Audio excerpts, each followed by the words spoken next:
Electrostatic field. Electrostatic field due to a given charge is defined as the space around the charge in which electrostatic force of repulsion or attraction can be experienced. मतलब बहुत simple है कि आपके पास imagine करो एक charge है Q, इस charge के आसपास एक ऐसी स्पेस है, एक ऐसा दायरा है, एक ऐसा फील्ड है जहां पर अगर आप कोई और चार्ज को रख दें तो ये चार्ज इसे अट्रैक्ट या रिपेल करेगा, और लेकिन अगर आप इसके बाहर रख दें तो ये चार्ज इसे अट्रैक्ट या रिपेल नहीं कर पाएगा। जैसे अर्थ के ग्रेविटेशनल फील्ड से दूर चले जाएं तो अर्थ खींच नहीं पाएगी, और अगर अर्थ के दायरे में रहेंगे, ग्रेविटेशनल फील्ड में रहेंगे तो अर्थ खींच पाएगी। तो आपके सामने ये सेम है। तो इस जगह को इलेक्ट्रिक फील्ड बोलते हैं। फील्ड तो जगह होती है ना, तो फील्ड है ये। अब जितना पास जाओगे इस चार्ज के उतनी ही स्ट्रॉन्ग फोर्स एक्सपीरियंस होगी। दूर जाओगे फोर्स घटती जाएगी, पास आओगे फोर्स बढ़ती जाएगी। तो इलेक्ट्रिक फील्ड हम बोलेंगे जितना पास आओगे वहां पर इलेक्ट्रिक फील्ड की स्ट्रेंथ बहुत स्ट्रॉन्ग है। स्ट्रेंथ मतलब कि उसकी जो वैल्यू है बहुत स्ट्रॉन्ग है।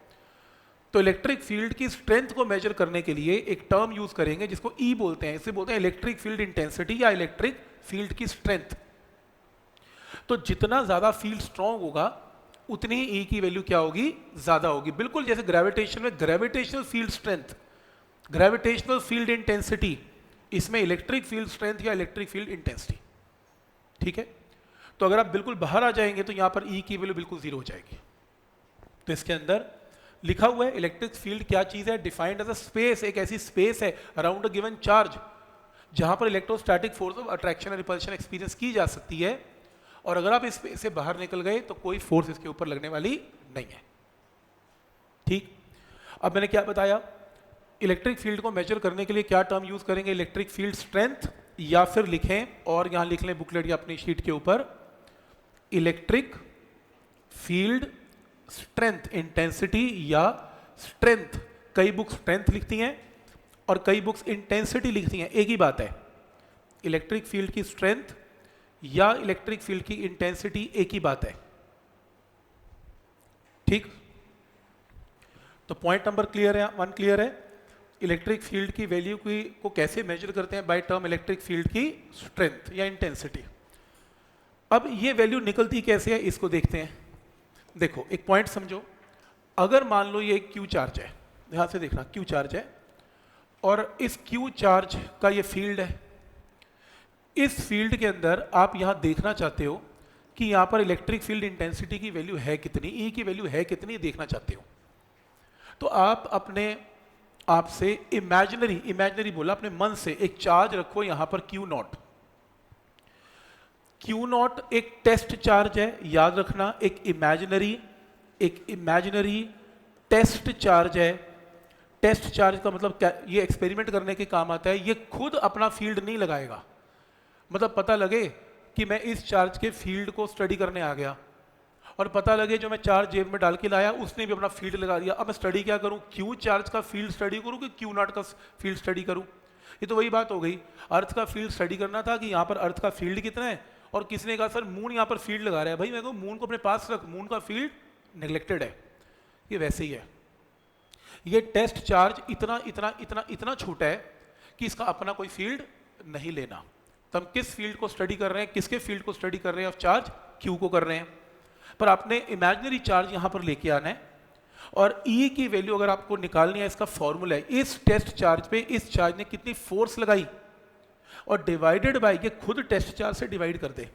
तो इसका फॉर्मूला क्या है, जो भी फोर्स लगी उसको क्यू नॉट टेस्ट चार्ज से डिवाइड करके ई की वैल्यू आ जाएगी। जैसे फोर्स बोलो कितनी लगी, 1/4 epsilon naught Q into Q naught by R square by Q naught. Q naught से Q naught cancel, obviously cancel तो होना ही था क्योंकि फॉर्मूले में क्यू नॉट तो कंट्रीब्यूट करेगा नहीं, ई के अंदर सिर्फ कौन कंट्रीब्यूट करेगा, ई ही, क्यू ही कंट्रीब्यूट करेगा। तो फॉर्मूले में सिर्फ और सिर्फ क्या आ रहा है, क्यू आ रहा है।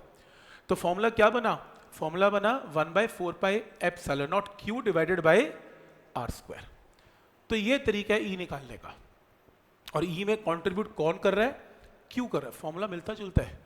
जैसे फोर्स है Q1 Q2 bye R square, यहां पर एक चार्ज है, दो चार्ज नहीं है, तो Q बाय आर स्क्वायर। तो ये स्टेप क्लियर है, स्टेप नंबर 1 क्लियर है यहां तक। ठीक। तो ये देखो इसमें ये भी लिखा हुआ है कि E is a vector quantity, क्योंकि वो क्यों, क्योंकि F is a vector quantity तो E is also a vector quantity.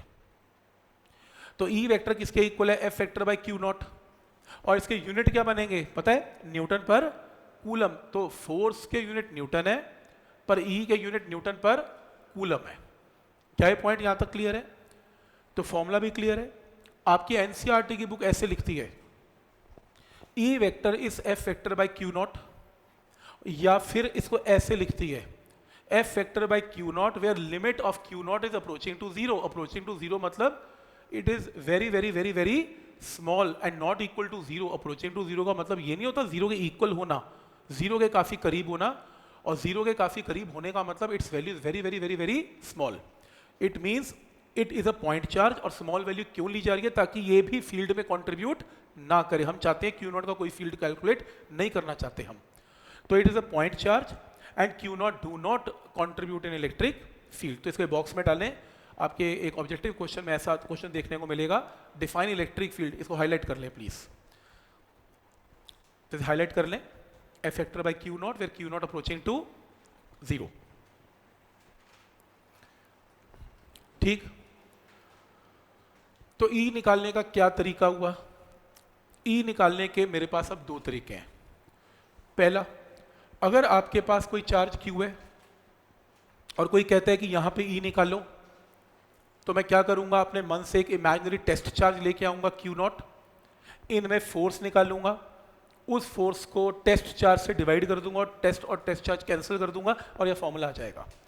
पर कई स्टूडेंट कहते हैं यार ये क्या बात बनी, पहले तो इमेजिनरी लेके आओ Q नॉट, फिर उसको फॉर्मूले में भर्ती करो, फिर वो काटो, फिर कहो देखो गायब हो गया। कर क्यों रहे हो? मेथड 2 ज्यादा आसान है, मैं मेथड 2 यूज करूंगा। क्या? मैं टेस्ट चार्ज Q नॉट लेके ही नहीं आऊंगा, मैं टेस्ट चार्ज ही क्या लेके आऊंगा, +1। तो मतलब अगर मुझे Q की वजह से R डिस्टेंस दूर क्या निकालना है, E निकालना है, तो मैं यहां पर जहां पर मुझे E निकालना है वहां पर चार्ज क्या रखूंगा, +1 रख दूंगा, +1 ही रखूंगा। तो उसके बाद मैं क्या करूंगा, +1 पे Q ने फोर्स क्या लगाई, कूलम फोर्स क्या लगाई, 1/4πε0 Q × 1/r का स्क्वायर, और वही मेरी क्या मानी जाएगी, E की वैल्यू। ये ज्यादा इजी है, क्योंकि जहां E निकालने में +1 रख लो, क्योंकि ये तो बात नहीं बनी ना, पहले Q नॉट लेके आओ, फिर Q नॉट को काटो, तो लेके ही +1 लेके आओ। तो आज के बाद जिन जिन क्वेश्चंस के अंदर मुझे E निकालना है, जहां मुझे निकालना है वहां अपने आप बाय डिफॉल्ट कुछ भी ना गिवन हो, मैं +1 रख लूंगा। तो फॉर्मूला क्लियर है, तो मैंने लिख दिया place a unit positive charge, तो +1 रख दिया, और ये फॉर्मूला आपको पता है। और क्योंकि E F से बना हुआ है, तो जो फोर्स की डायरेक्शन है, वही E की भी डायरेक्शन है। तो फोर्स की डायरेक्शंस हमें ऑलरेडी आती हैं, हम बनाते आए हैं, वेक्टर्स बनाते आए हैं, और E की डायरेक्शन भी एग्जैक्टली वैसे की वैसे ही बनेगी जैसे फोर्स की डायरेक्शन है। तो क्लियर है यहाँ तक? अब कैसे बनेगी वो भी बताऊंगा मैं आपको, पर आपको E का फॉर्मूला समझ में आ गया, तो आप फॉर्मूला रजिस्टर में प्लीज E का फॉर्मूला नोट कर लें। फॉर्मूला रजिस्टर में E का फॉर्मूला नोट कर लें। E due to a point charge, this is E due to a point charge Q 1/4πε0 Q divided by R का स्क्वायर, इसे नोट कर लें।